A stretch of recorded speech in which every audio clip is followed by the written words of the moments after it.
फडणवीस आले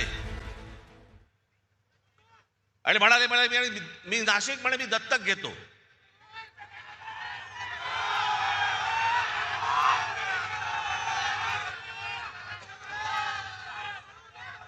आणि त्या सगळ्या गोष्टींना नाशिककर भुलले आणि आम्ही जी कामं करून ठेवली होती ती सगळे विसरले.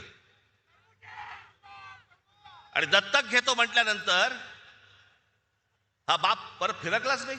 अरे ज्यांना राजकारणामध्ये पोरं होत नाही त्यांना आमची पोरं दत्तक घ्यावी लागतात. हे काय शहर दत्तक घेणार? म्हणून मोहन भागवतांना टाओ फोडावं लागतोय, अपत्य वाढवा, अपत्य वाढवा. या नाशिकमध्ये मी सांगितलं होतं मी नाशिक दत्तक घेतोय. मी त्यानंतर ही तक्रार नाही केली.